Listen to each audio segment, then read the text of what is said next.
right to choose. And I don't think that the city or the county should have the right to force people to take things into their body that they don't believe are good for them. Thank you, Mr. Brody. Okay, is there somebody that is for, that has signed up? Yes.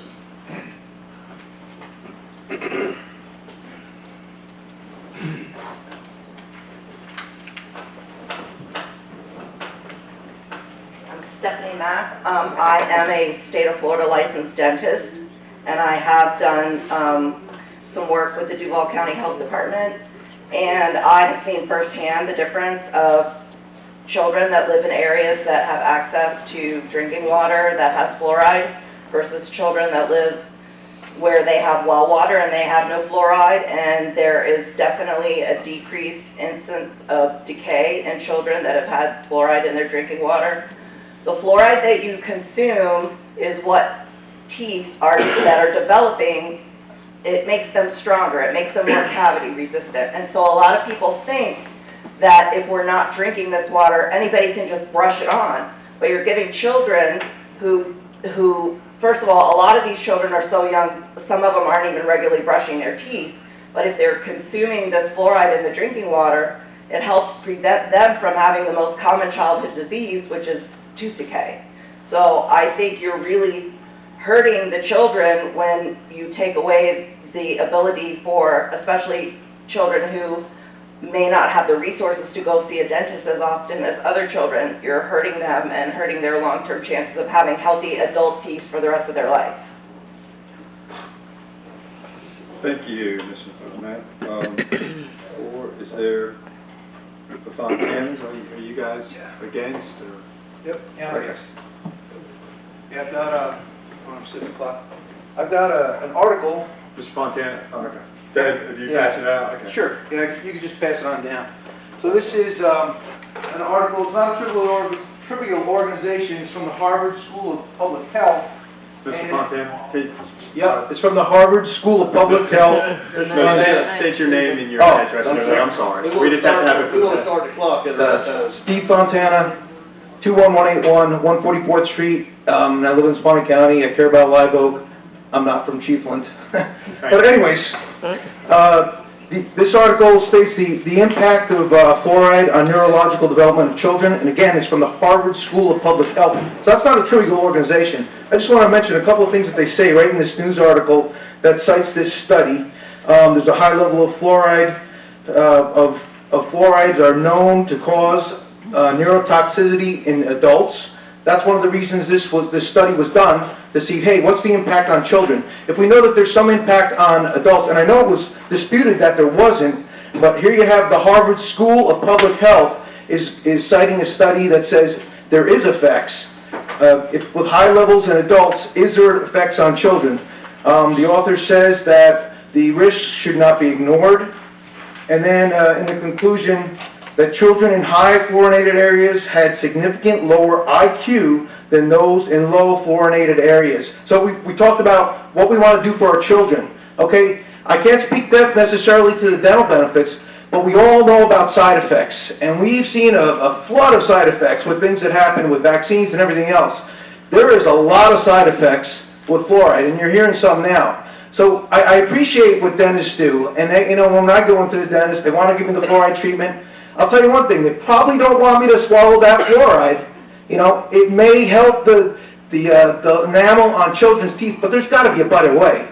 To go ahead and do a one-size-fits-all and flood the whole water system with basically a drug, because they're trying to treat people with a drug. Now if you went to a doctor and he said, okay, I'm going to treat your whole family, and you all get the same dose, that's crazy. Children are this big, and I'm 225 pounds or so, It's a big difference. We shouldn't be treating people medically, dentally, the whole community. Okay, if people want a fluoride treatment, they could get it. If people want to put fluoride tablets in the water, they can get it. But to think that people are not intelligent enough to take care of their own children is just insane. Let's see, did I hit everything? Oh, one other thing I wanted to mention is some of the people that are against, I'm sure they're sincere, and they honestly care about the dental health of the children. But there's others in this industry, and Mr. Broders might have alluded to it, that I think there's a conflict of interest. Okay, I don't know what it is, and I don't know if I could find it, but when you have people coming from different parts of the state, and even people, I think they want to do the right thing, but there's a lot of lobbyists out there, a lot of people who go to the state government, who go to the federal governments, and put their point of view over what the people really need. Thank you. Thank you, Mr. Fontana. Yes, Fontana, okay. Is there somebody who signed up, who's for, that hasn't spoken yet?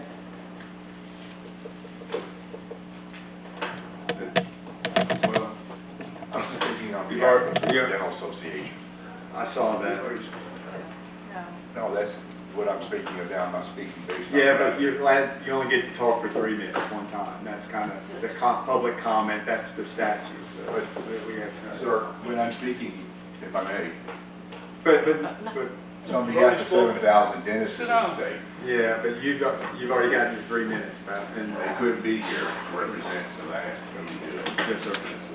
Has anybody else that wants to speak for? Anybody else want to speak against, that signed up? And maybe it hasn't said anything that's already been said. Okay.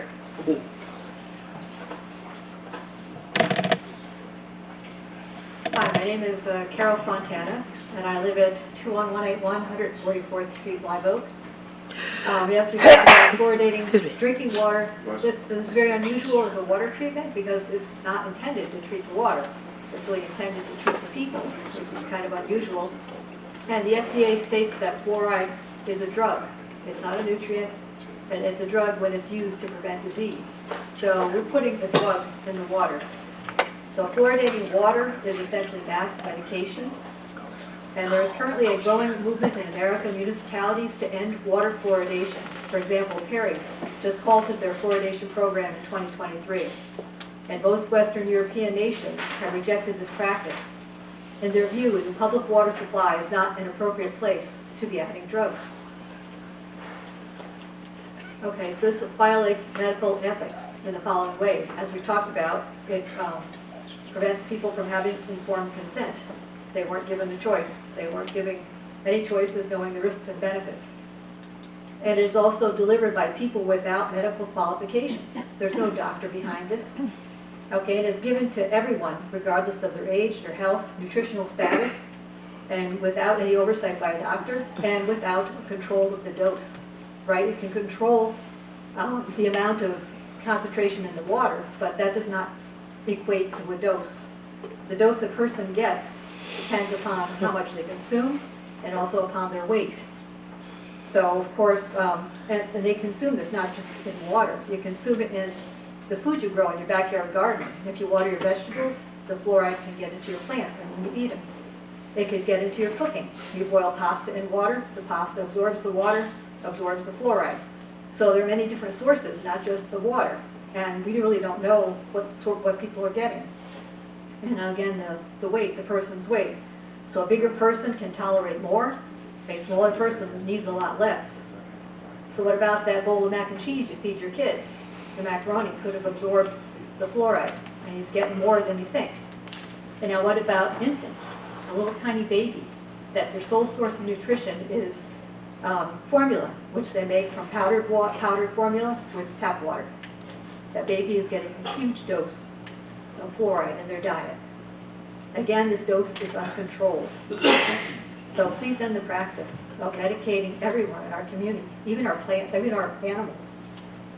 So stop medicating everyone without their consent with this uncontrolled dose of this highly toxic chemical. It's not just fluoride, it's this hydrochlorosilicic acid, which is even worse. Okay, thank you. Thank you. Okay, is there anybody else that has signed up that wants to speak on this? It's something that hasn't been said yet? Or?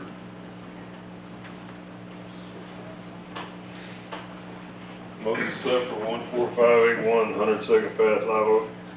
I'll just read this. It's better I read it and say my opinion. This is an article written by senior scientist Sonia Lunder with EWG. EWG is Environmental Working Group. And she says that the U.S. Department of Health and Human Services proposed that public water systems cut back on the amount of fluoride they add to drinking water, whether you live in the city or with a fluoridated water or not. You're probably aware of the long-standing debate, often more like a battle. Follow the money. I heard the money. I knew it was there somewhere. Over fluoridization. Over the last several years, the Environmental Working Group has carefully reviewed the evidence of fluoride's benefit to teeth and its potential toxicity. And this week, EWG wrote the federal agency urging it to lower fluoride levels even more than it had proposed. Here's why. Fluoride strengthens teeth and makes them more resistant to cavities. That's good. But fluoridated water has some significant drawbacks, especially compared to treatments that apply it directly to teeth, such as fluoride toothpaste or other dental treatments. Fluoride replaces calcium in teeth and bone. A portion of the fluoride you ingest takes the place of calcium in your teeth and bones at places where there's lots of fluoride in the water. I'm gonna skip some of that. Toothpaste works just as well, without the downsides. Last year, the European Union concluded that because of these risks, toothpaste and other topical treatments were better option than fluoridated water. In a recent announcement, federal officials cited the review by the U.S. Centers for Disease Control and Prevention as justification for continuing to fluoride water. But when we read between the lines, a handy skill in our line of work, we noticed that the CDC review found that water fluoridation and toothpaste provided a similar level of protection, at least in adults. And drinking water is an inexact delivery route, which the other lady.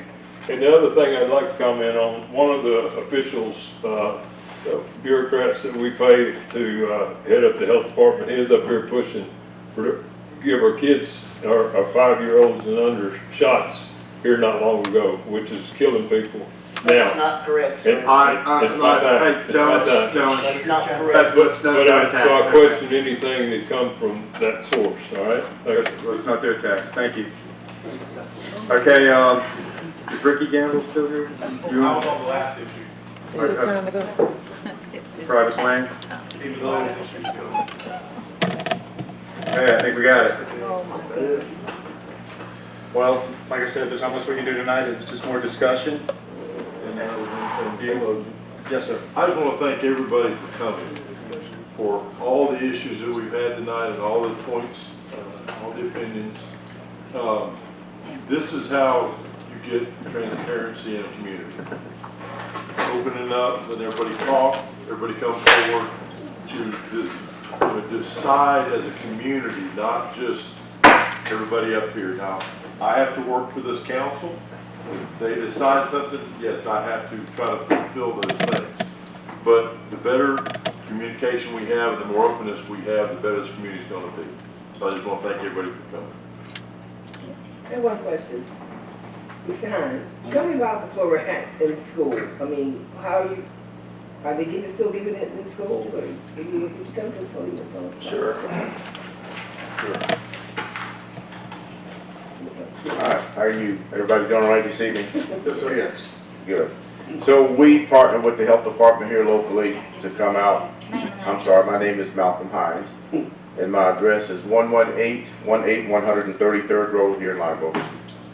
So we partner with the health department to come to our schools to assess our students and to assist in providing the sealants for our kids. And so what I will tell you, and I don't really have an opinion for the fluoride for or against. I appreciate the health department and their efforts for our students to come out and address some of the issues that families may or may not be able to provide the support necessary at home for the child to go for that dental visit to be able to take care of their teeth.